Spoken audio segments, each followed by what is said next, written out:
Feel the magic under Keely's light.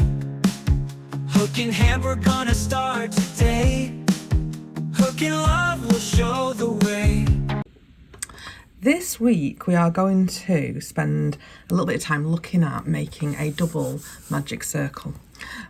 So if you already make a magic circle, you'll know that sometimes unless you secure it really well, they can come loose. I personally don't struggle with them coming loose, and maybe it is just the way that I am sewing the ends in to secure it. However, if you find that that's an issue for you, and you want to make sure it's doubly secure, then the double magic circle is the way to go. So let me show you how to do it.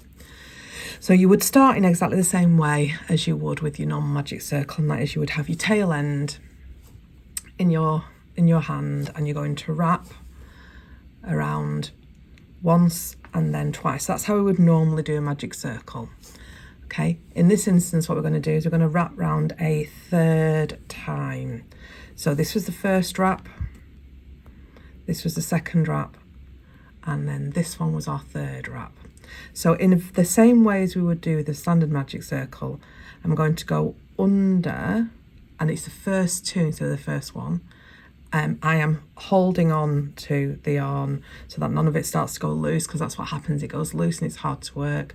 I'm pulling that through, and as I'm pulling it through I'm twisting it, and then what I'm going to do is I am getting the working end,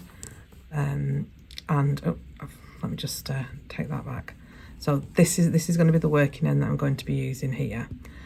So I am going to get that. So let me just show you again.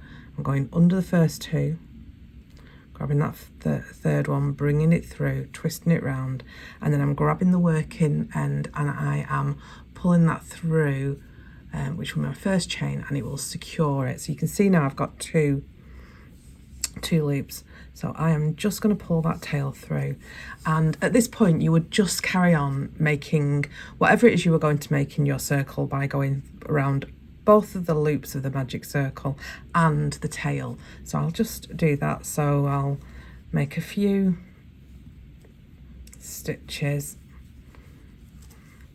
because the second part of making sure this is done securely is the how to close your circle. Okay, so I'm going to say that's me done. I'm just pulling a loop up. Now what we have is move my loop out of the way, we have the tail, the working end, and then the two bits of the loop. So I am going to pull on the tail, and what it's going to do is it's going to move one of these, and that's what we're looking for. Okay, so we can see it was this one that it was moving. I'll just pull it again so you can see. So that's the one that was moving.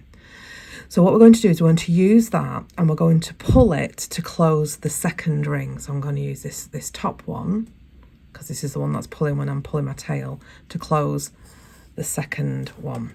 Now, when you're pulling it, what you want to make sure is that you're going to pull to close the ring, not start to pull the tail through. So as I'm pulling it, I am pulling, hopefully you can see that's pulling on this one. Yeah, and I'm going to pull that nice and tight.